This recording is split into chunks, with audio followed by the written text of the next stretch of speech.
Hello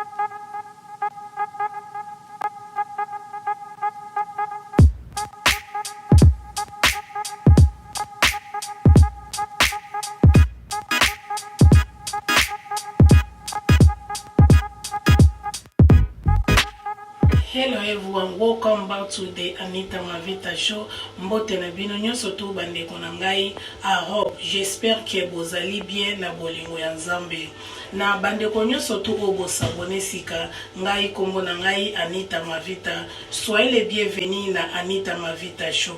Awa na kati ya show na biso tolobelaka pona ba lifestyle, pona mode de vie na biso ndenge to vivre laka. Donc ndeko pardon ko bosana te kozala abonné, clique na cloche ou bien na notification bell pour ozalaka na tant to bimisi ba video na biso ya sika. Pour ozala birandité to rappela ka oli sur tout tinde ko ba message ya moyo kozala bien au clic na cloche wana ou bien na notification bell et ça la biso bien. Please bande ko na ngai nazo bondela bino bo s'abonner massivement, bo like, bo koma ba commentaire pour et ça la bande ko na ngai lelo awa na kati ya Anita Mavita Show to yambi ba sister na biso mibale ba mpe bazali ba congolaise bazali pe ba nurse na kati ya communauté na biso ngai na benga karbango ba ma darling sister lelo toko solola about lockdown na bana bazonga back to school. J'espère que biso stoyebi ndenge premier ministre na biso lobaki bana misusu fo bazonga back to school yango lelo toko discuter toko sola elongona bino toyeba ba droit na biso toyete te poto encourager bino bobo ya bana bazonga na school toyepete poto encourager bino bana bazonga na school toyeka to meka ko faire comprendre bino na biso to comprendre eloko moko mendeko soki oyebi ozala capable you be able ya ko support bana na yo na ndako batanga online ozana droit ya ko boya bazonga back. Please ba parents, if you know ozala able ya ko aider bana na yo batanga na ndako, please sala yango. Mais soko yebi ozana able te ya ko aider bango basala ba devoir na bango ba homework na bango, please tinda bango na classe. Toyeba ke ndenge za bongo soki ezakela pina ke ba government l'État a insisté bana kaka bazonga na classe po bakoko forcer pe ba parents. Mais est-ce que pour mezana foza na raison ya bien oyeba ndenge nini oko défendre yo yebi bana na yo oyebi condition bana na bazana yango soko yebi ko défendre ata ba memio na côte ata ba salio nini o défendre toujours o longa bango o nyoso tozo saka tozo meka pona bien ba famille na biso ba mema biso na côté te ba ota biso pe na prison te mais alinde ke il faut ostala makambo ba osenga ke bana na yo soko lingi batanga na ndako classe pe yango esili septembre e yango izo. Please ba para if you know ozala able ya ko aider bana na batanga na ndako batika na ndako mais soko yebi ozala na able te ya ko aider bango batanga na ndako bazonga classe mais classe yango pe sesili nango semi bazela ka septembre babanda année ya sika na bolingo ya Nzambe ti septembre peut-être toko zonga bien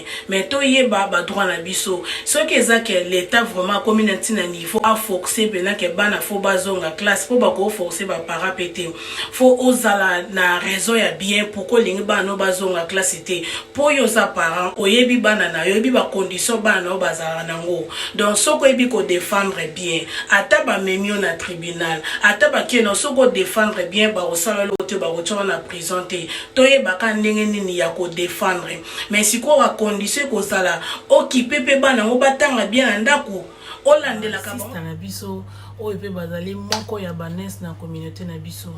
lelo ba ko se présenter bango moko ba yebisa biso ba kombo na bango eza banani. Mbote na biso bandeko na ngai. Mbote mama Anita. Mbote mama Anita. Boza welcome na kati ya Anita Mavita Show. Na ebite soki boko ko se présenter bo yebisa biso bino boza banani.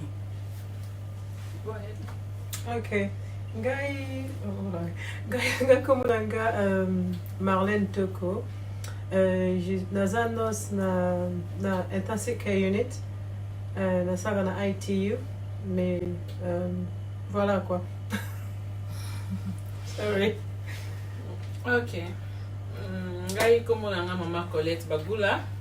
Comme je disais, ngai Maman Colette Bakula, naza adult nurse, na salaka mingi na gynécologie, ami gyne nurse. Voilà, tous a invité na émission Maman Anita pour na tout discuter un peu makambo ya évolution ya corona bana bazozonga classe. Je pense que solo a bengé lui so yangwana, alors to poser la directive na ipoto ibandenge nini to continuer ma solo yango. Ok, bandeko na ngai raison o baeli awa lelo ezali po todiscute biso nyonso toyokaki ndenge mp na biso alobi bana misusu fo bazonga classe mais oyo biso toyebi maladi oyo eza toujours bakoutilize public transport bakosalela batrain babis sikoyo yango moni lelo ngai na bandeko na ngai toza juste po toede communauté na biso tomeka kocomprendre mwa mokie bénéfice eza nini place na bana bazonga classe na bande koloba bénéfice nango eza nini bana bakende classe ou bien bana bazonga ndako na kobanda na moko bameka kopesa ba opinion na bango soki eza nini tokende na sister na biso toko nayebi te sister yo opinion na eza nini mpona bana bazonga classe bazonga classe bien bazonga classe te. En fait, il y a ça maman et ça net 50-50, ça moitié bazonga te. Normalement classe c'est bien pour la bande pour l'éducation, c'est pour les progrès quoi. Il y a moi pour moi la soka tangi ça bien.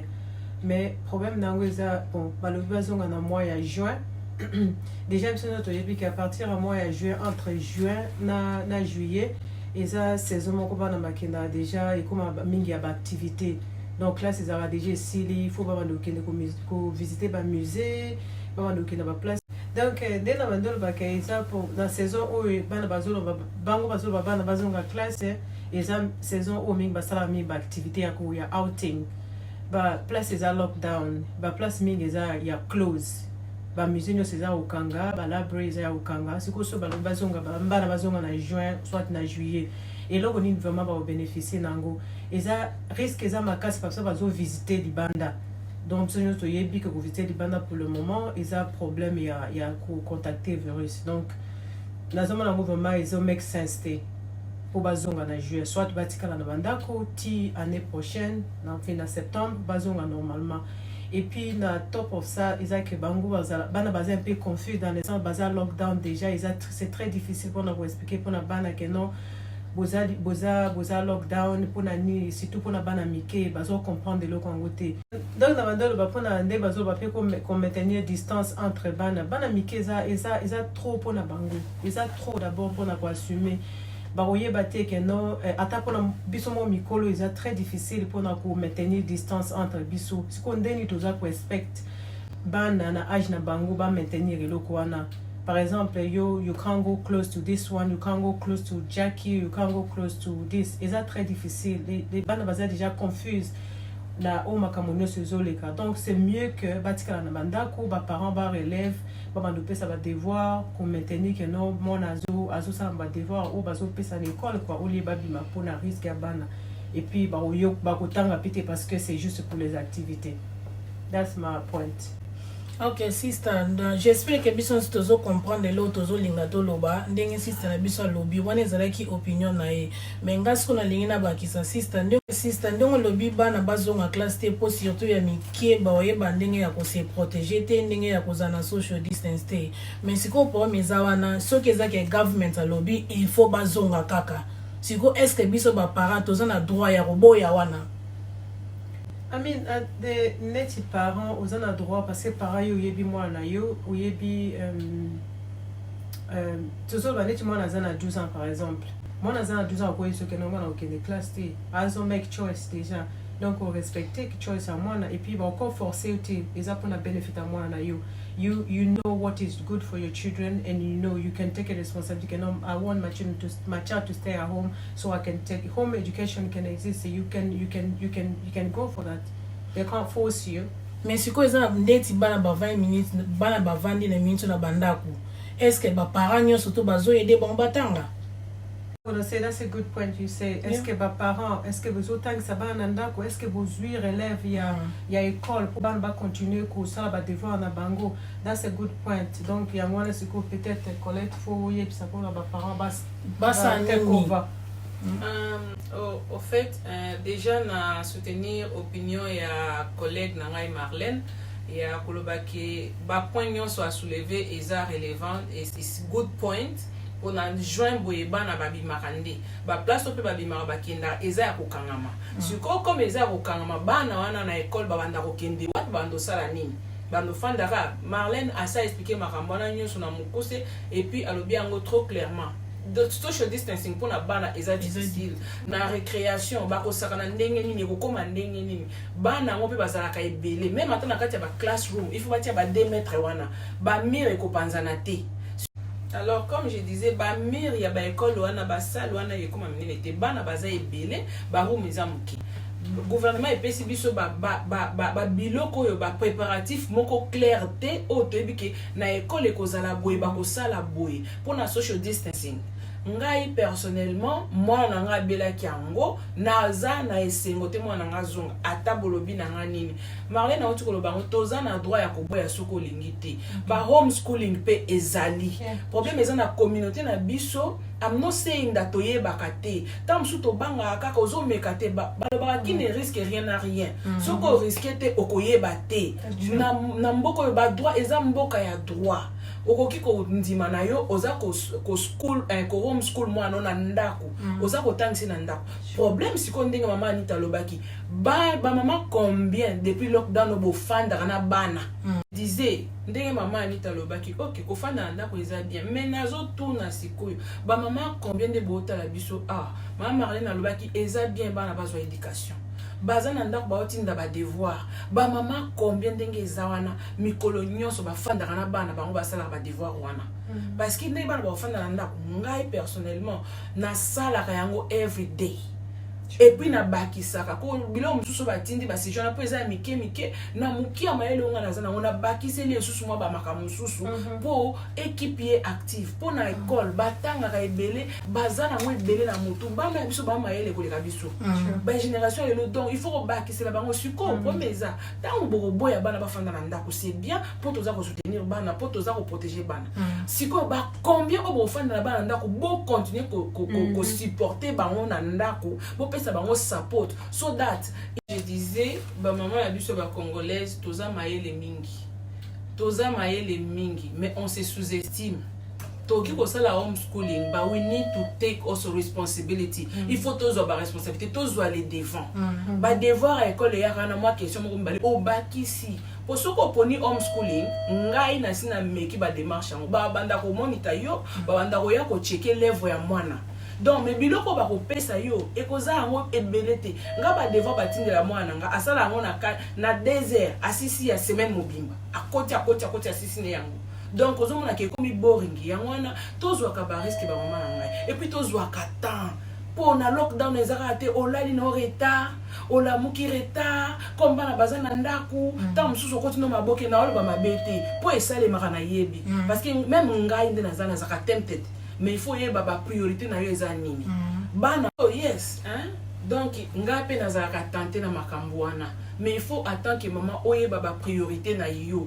donc oye baba priorité na yo ka mwana no fande na ndako sister ziana na meko tu no mwa mukie mais oyebi ke na ndinga mabete ebi ke ba papa pe belé ba edaka banda na ba ona ba homework mimi ekomaka devoir ya ba mama ekomaka mam ok za musala ya papa na mama alors biloko wana eza ndenge bofandela libala na bino po ngai personnellement je veux pas dire que mobile yanga sala yango 100% mais il est impliqué pour ce qu'on a impliqué te okoyeba te po papa il faut ayeba azala impliqué na makambo wana po mwana kopona ka section okoyeba tate ke azoke na collège a osala nini azopona makambo ya université et comme kata mokolo mwana bandaka nde yo komi yo nalingi section yo te nalingi cours te mais ozalaka wapi hein mais moi je sais pas fait que biso tozo comprendre mon premier ministre na biso lobby que bana misusu ba ozonga classe sikolo to sola awa ezali poto yeba ozana droit ya boya mwana azonga classe te mais il faut avoir responsabilité na ya ko aider mwana na yo atanga na ndako de loko tozo discuter na minute ya wana tozo continuer l'histoire na biso si c'est ko continuer na comme nous je ne sais pas na mama msusu nga personnellement na musala na sala kana sala ka tamulai date du père asalaka bashift me baton na ye ezalaka molai lokola yanga te. Donc eza unfair na mobali oyo olingi mwasi na yo asala te nga naloba bato basalaka ata bato bafandaka na ndako bana bazalaka bana ya biso mibale ezalaka ya motu moko te mpo nde tozana mpe tose kompletaka neti nga personnellement nga mingi science na mathématique nde nazalaka mwa makasi. Alors so ekomi makambo ya komplike mosusu wana tata na bango ye atanga depuis bo jeunesse nga na ye kotanga ya kimokolo donc ye azalaka na facilité na bamakambo mosusu donc na couple nyonso tose kompletaka et puis moto azoba na se ya mabele oyo aza te mpo excuse ezala te ye nde azalaka mayele te moto azoba azalaka te tose kompletaka na makambo nyonso bapapa pardon parce que bapapa mwasi na bala na mbongo toboyi te tolinga bino mingi boko you get involved nga naza ba témoignage ebele o papa ebele basala ba devoir na bana te mwana kenda na collège ayebi na yata ba sujet mwana pona te mwana azokende na université azopona ba sujet na ye moko papa ayebi te na suka kaka o nalingi session ana te nalingi eloko na ozosala te na université pendant que mwana ntango bande kokola aza koyekola kolinga biloko wana ozalaka api ndenge mama Colette alobi eza que bon tozala bana mike bana tozoba mpona secondary school ke baparent baget involve mingi tozoba mpona bapapa po tikelaka bamama te basala makambo nyonso donc tose kompletaka ndenge sister na nga alobi oyo aza fort na mat ako aide mwana na mat oyo aza fort na anglais ako aide mwana na anglais donc ezalaka juste une histoire ya 50-50 ndenge ezalaka les enfants c'est pour tout le monde. Alingi ba na ndenge na ye. Maman, tu l'aimes tes enfants d'une façon et puis le papa c'est la même différemment mais c'est toujours une seule amour que bazaba na biso. Beaucoup appellent bozana bana mike mais beaucoup appellent big brother ou peut-être azarape bien en science. Des things that just people need to top up. Que non que pas grand frère na ou grand sœur à expliquer yo ou soit tes first time grand sœur à move out afin d'avoir place nous sous à expliquer yo. Everything is there. Ba opportunité j'espère que ba maman bozo comprendre mam tozoloba ba papa bozo comprendre mam tozoloba tozo choix kaka ko meka ko faire comprendre bino na citation oyo ya lockdown oyo soko boyi mwana yo akende classe eza na ba message mo bato ba otinda na ba face na ba WhatsApp moto nyonso zo na message na please partager yango to boyi bana na bazonga classe ba make sure ton mwana na rovana ndako oyede na ba homework na ye oyede na mamba classe na ye po soko sali yango te yebaka problème rezongela yo de loro tozo meka kolinga to ebisa bino bo comprendre pourquoi bozo boya na pourquoi ondima mwana azonga classe ou bien bazonga classe te so n'habite ba sister soki bokoko add ou bien et puis non parce que exactement que to boy ba na kende classe ça c'était mon opinion à moi na bando ba keza eza ngapo na mwana ke no moi o bana bazo na classe c'est moi ya activité however soki o moni ke mwana no azonga na classe c'est aussi bien c'est pas mais azonga ndenge ni tant tozo que maladie o ezana no bando ça la transport ya public bando ça la ba train ba kutana ba tebele bisko azonga ndenge ni est-ce que ba para ba ozana tant que tika ba on a classe chaque jour. Non, le problème c'est quoi ndenge tolobaki je pense maman Marlène Unga on a dit ici que le gouvernement le bazonga mais ezande ba proposition ba measures are not clear you know en tant que health professional the measures in terms of infection control exactly ate how are they gonna do it bakosala ngondenge nini makambo ngo exactly ate ba mesure bazozwa ezozala exactly ate bazonga bo planifier nini bo préparer ngondenge nini parce que même ngai na école ya mona ina bakisa so fande batu tokika batu bakufi mais to tikali koyoka te ke professeur moko akufi teacher moko akufi mona classe apesa ki pourtant mambo ebandaki bana bazali na classe siko yango moni government alobi na ke bana bazonga classe pour ba teacher bazana bango bien wana koloba you never know po toza na secteur wana te toyebi pete et puis problème ezali tant makambo ekomi na high peak ba teacher bazalaki déjà exempt bazalaki na bandako na bango donc toyebi te ba for confidentiality reasons na oki koloba te école nini, but I know there were teachers but o bazalaki affected, o bazalaki infected. But I don't know bakufa te, but I know there been teachers that have been bazapeka abato. Eza ba o bazalaki maladi, mais in terms of soki bakufa ki we don't know. Biso tozoye ba infirmière po eza secteur na biso, eza makamso to salaka. So we don't know. So ipe balobaki en fait, pour la conclusion, c'est une aussi bonne chose. C'est une bonne chose. Mais, pour les classes, il faut make sure que non, moi, la soka qui classe, uniforme à colata, tant qu'on zongi directement, faut que ce colango, passe pas tout, faut que pour ça tout que non moi azonga directement so ka zongi à côté na salle de bain à sukuli ba uniforme moi elle a ta sous-souté faut ce colango le même jour juste ba maison pour nous recevoir. Ok, so pour comprendre, maman toko tellement à ça la soins intensifs anglais pour les arrêts moto yango.